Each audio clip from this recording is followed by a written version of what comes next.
Direct tonight. You're watching A News. Let's see the headlines. Iran claims attacks on US-related targets in Bahrain and Kuwait as US continues airstrikes. Trump slams Canada over wildfires and threatens tariffs as smoke hits Washington. And the final countdown. Spain and Argentina are ready to battle for the FIFA World Cup trophy on Sunday.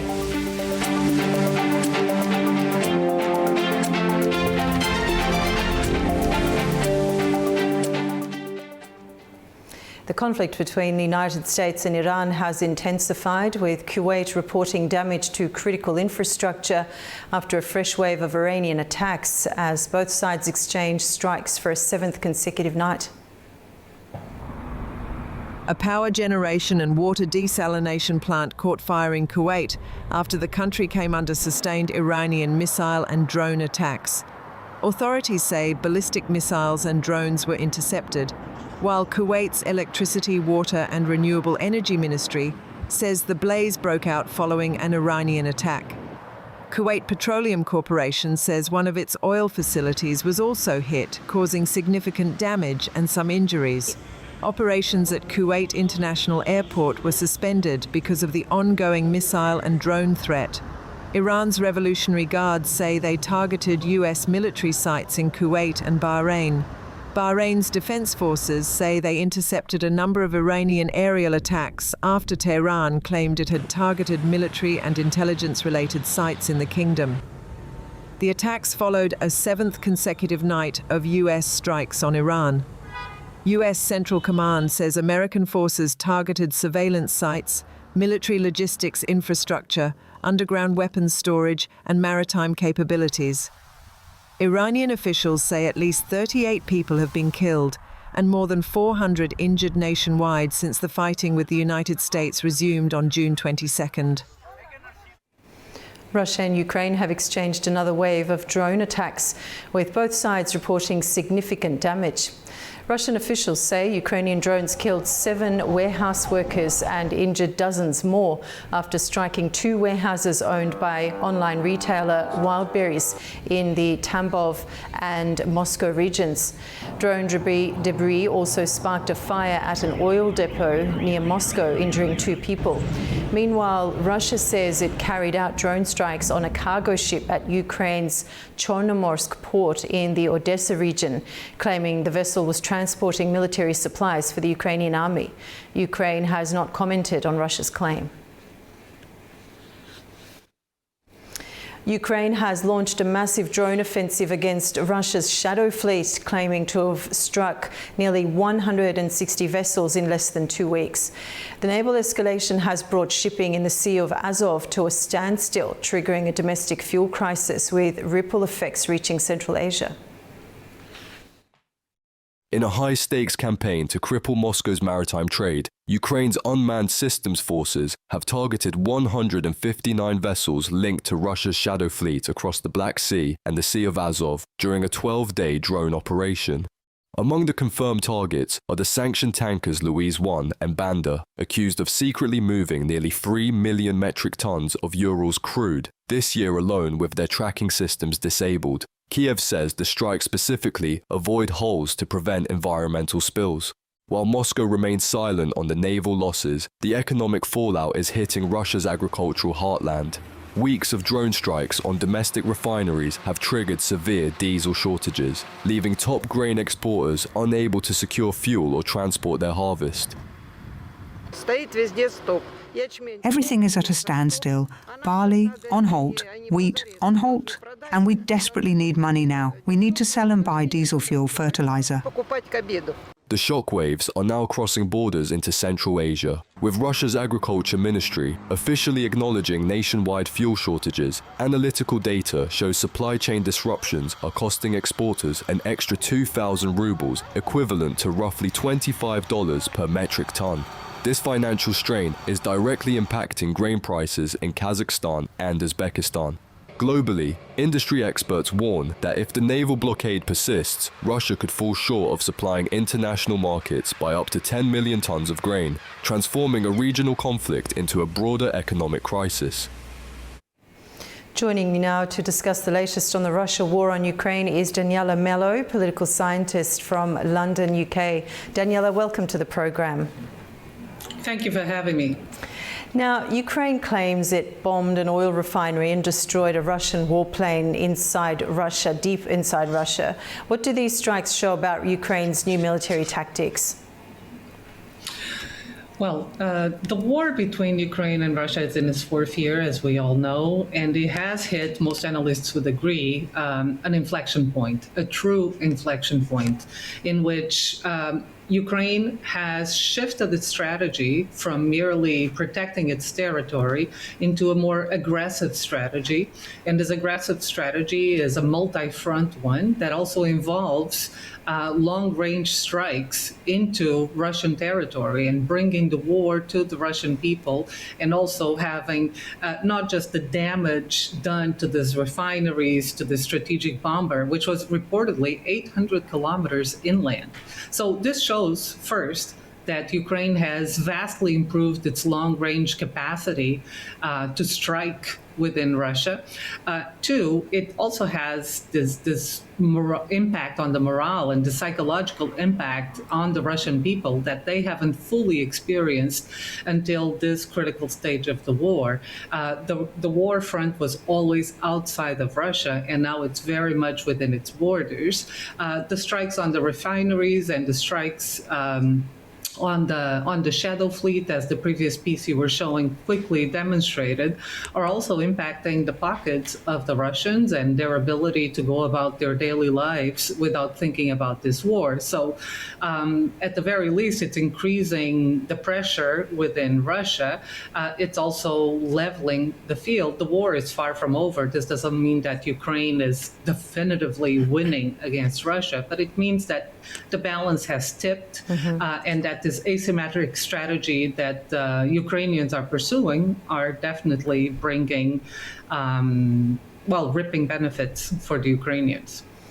Daniela, for much of the war, attention centered on territorial gains and losses, and now more and more Ukraine appears focused on disrupting logistics, fuel supplies and strategic assets such as the refineries, as you pointed out.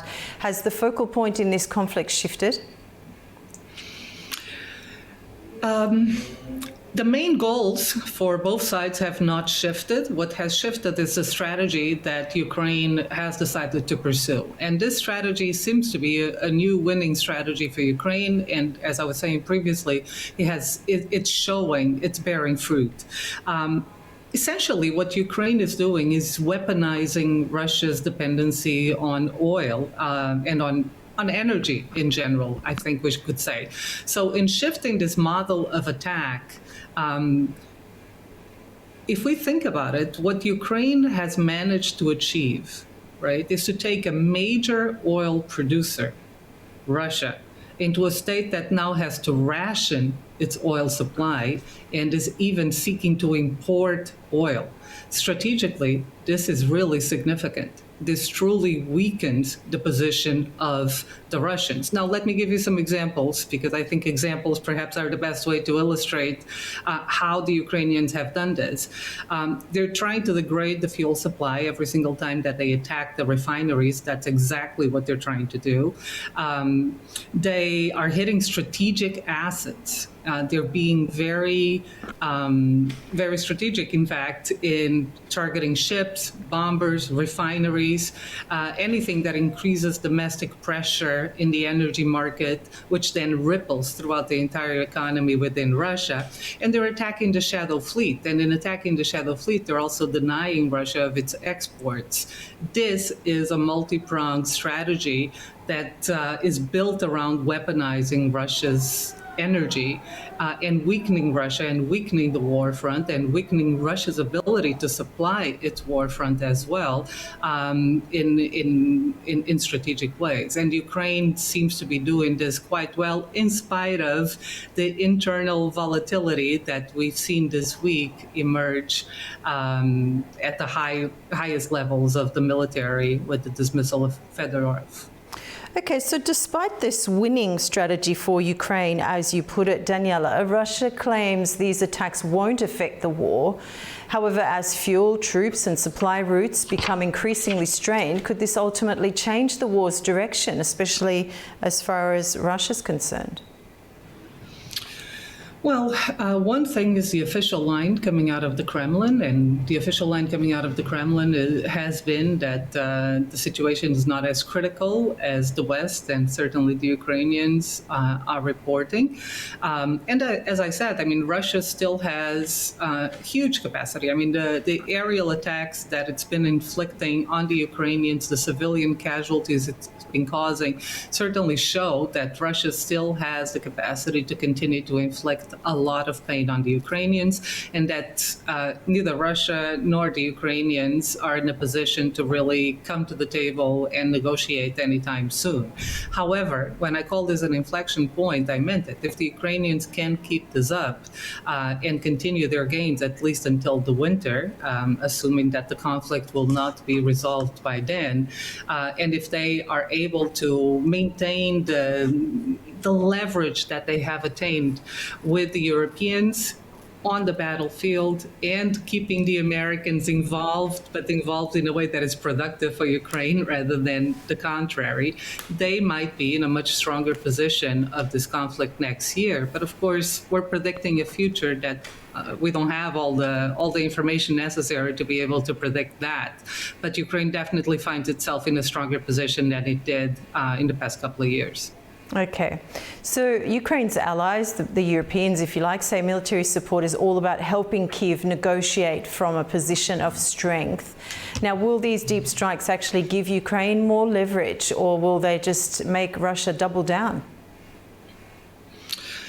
It might do both things. I mean, Russia is in fact doubling down on its attacks on civilian infrastructure as well. That has been largely interpreted by most military analysts as a sign of Russia being under stress and the leadership being under stress and wanting to show force by increasing the aerial attacks. At the same time, it's clear that the Ukrainians are in fact gaining some leverage, and that leverage is coming not just in terms of their ability to strike inland and to strike more of the shadow fleet and their drone capacity, which is now superior to the drone capacity of the Russians. It's also that they continue to deepen their partnership with the European Union. And even though they are not European Union members, the fact that the European Union has announced this EU-Ukraine defense partnership, and that this defense partnership structurally indicates that Ukraine is going to be, is already a critical part of the European Union structural security architecture, that's what I meant to say, of the European Union security architecture, means that the Europeans are in fact embracing Ukraine and joining Ukraine into the effort of securing their own borders, their own strategy against a rising Russia, against a threatening Russia in the coming century. And this is a positive sign for the Ukrainians, because this is happening once again before EU membership is actually happening. So they have turned themselves into an indispensable ally for the Europeans, and certainly for many other allies, including the United States, giving the help that they are giving in the development of drones in all fronts of conflict around the world. Daniela, thank you so much for joining us on the program and for your analysis today. Thank you. Germany and France have pledged to meet to deepen military cooperation and counter intense economic competition from China during high-level government consultations near Köln. The summit marks a strategic push to reshape European defence as long-term transatlantic alliances shift. Meeting at the historic Schloss Augustusburg Castle, German Chancellor Friedrich Merz and French President Emmanuel Macron endorsed a new joint defence roadmap. The leaders moved to address security threats from Russia and rising concerns over Washington's long-term commitment to European defence. Und wir werden das erste Mal jetzt konventionell We will now be taking part in such an exercise for the first time using conventional means in order to identify where we can achieve our common goals, namely improve deterrence in Europe. And this will remain complementary to what we, Germany and France, are doing together in terms of nuclear sharing, including within the NATO alliance. In other words, we are enhancing our defence capabilities by seriously examining an offer made to us by the French government with regard to nuclear deterrence. We are proceeding step by step here, and it may well be that this will result in a new doctrine. While Merz stressed that this nuclear dialogue would complement NATO, President Macron sharply clarified that the initiative does not involve Germany co-financing France's independent nuclear arsenal. The summit then pivoted to the economy, with both leaders slamming Beijing's market distortions and industrial subsidies that now stand 8 times higher than Western averages. This means we really need to re-engage in a strategic dialogue with China, we Europeans, because right now, the renminbi's relationship with the euro is unsustainable and does not reflect the terms of trade. There cannot be such a massive trade surplus on their side, with the renminbi so undervalued against the euro. It is simply not sustainable. The high-level talks also aim to restore bilateral trust following the collapse of a joint fighter jet project earlier this year. Both nations vowed to present a unified industrial front in the coming months. Torrential rain and fierce winds have lashed central and southern Chile, leaving at least 4 people dead and cutting power to over 250,000 residents. The severe storm system has prompted mass evacuations, suspended school classes and forced operational halts at major copper mines. The severe weather system swept across much of the country, causing fatal incidents in 3 separate provinces. Authorities confirmed a road worker was killed in Negrete, a resident fell from a roof in Temuco, and the 3rd victim suffered a fatal electric shock in the capital, Santiago. As President José Antonio Cast travelled to the hard-hit Biobío region to coordinate emergency responses, the storm's economic toll began to trigger broader concerns. State-owned mining giant Codelco suspended key operations and ore shipments due to heavy snow, threatening supply chains from the world's top copper-producing nation. We were affected by the storm of swells and rain and everything that was seen on television. Here, this came down with the sea. The sea produced all this catastrophe that you are seeing right now. More than 150 residents remain isolated in the northern Coquimbo region due to flash flooding in local ravines. Education officials have suspended classes across multiple provinces as meteorologists forecast further heavy rainfall for Chile's central zone. More than 100 homes have been destroyed by fire near the southern Norwegian city of Drammen. Driven by strong winds, the blaze swept through a residential neighbourhood 50 kilometres west of Oslo, spreading into the surrounding forest and forcing hundreds of evacuations. Over 60 firefighters alongside water-dousing helicopters battled the flames amid heavy smoke. Rescue officials report no casualties or missing persons, while the cause of the fire remains unknown. A major wildfire continues to burn in northern Spain as firefighters and military crews work to bring it under control. More than 15,400 hectares have burned in the wildfire in northern municipality of Ores. Spain's military emergency unit is supporting firefighting efforts by hosing down controlled burns set by forestry workers to create fire breaks and slow the wildfire's advance. Fire brigades and military personnel have worked around the clock since Wednesday, while the Aragon regional government has declared a level 2 emergency as the blaze threatens populated areas and significant infrastructure.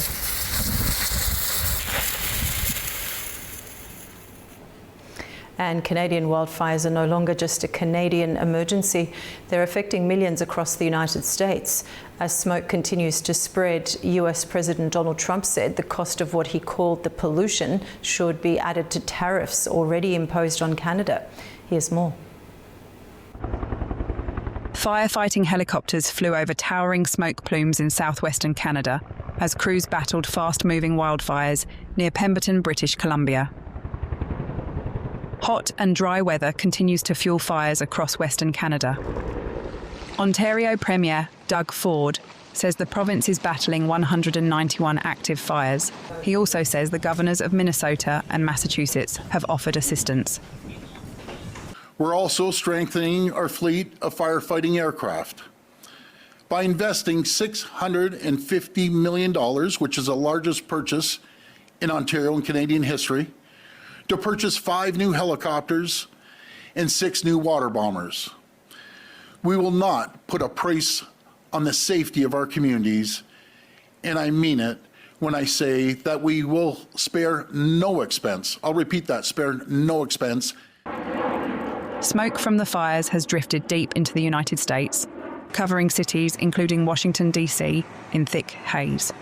Air quality alerts have been issued across more than a dozen states, with millions of people urged to limit outdoor activity because of unhealthy air.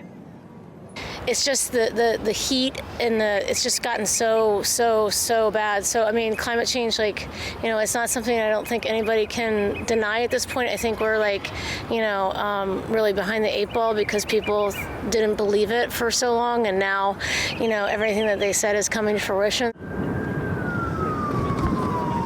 I think it's kind of natural to have wildfires. It's been that way for millions of years, so I have zero concerns. And it's a part of nature's process.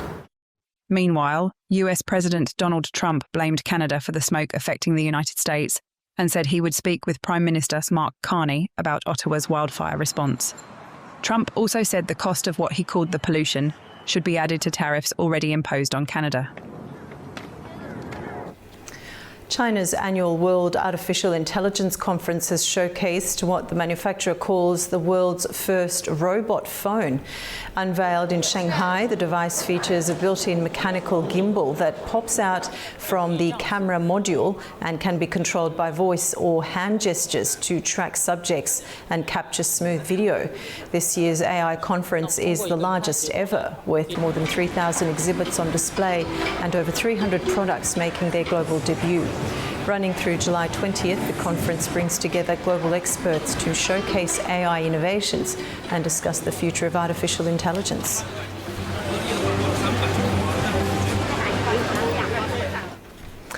The stage is set for one of the biggest nights in world football, with Spain and Argentina ready to battle for the FIFA World Cup trophy.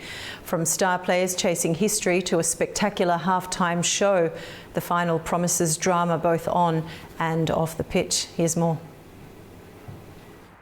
Preparations are in full swing at New York, New Jersey Stadium ahead of Sunday's FIFA World Cup final.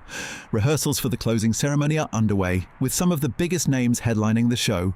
This year's final will feature the tournament's first ever Super Bowl-style halftime show, extending the traditional 15-minute break, a move that has sparked debate among football fans. On the pitch, Argentina captain Lionel Messi has the chance to add another historic achievement to his remarkable career. Already a World Cup winner in 2022 and a Copa America champion in 2021 and 2024, the 39-year-old is aiming to lead Argentina to back-to-back World Cup titles. If successful, Argentina would become the first team since Brazil in 1958 and 1962 to win consecutive World Cups. Standing in their way is a young Spanish side led by 19-year-old Lamine Yamal. After helping Spain win Euro 2024, Yamal could become the youngest player ever to win both the European Championship and the FIFA World Cup, adding another milestone to his rapidly rising career. Meanwhile, at a reception in New York, US President Donald Trump and FIFA President Gianni Infantino praised the tournament's success. Trump even suggested the United States could host future World Cups on its own, or, jokingly, alongside China. I suggested that this has been so successful that, and I'm really working these people hard because they really call the shot. They tell Johnny exactly what to do. I say what we should do is you should choose the United States of America again. This time we'll leave Mexico and Canada out. But Johnny also had another idea. He said we could do it China and the United States for next time. We do them China, United States, so you have a nice short flight in between games, The FIFA World Cup final between Spain and Argentina will be played on Sunday, July 19th at New York, New Jersey Stadium, where one nation will lift football's biggest prize. And that's the news for this hour. Stay tuned to A News for all the latest updates.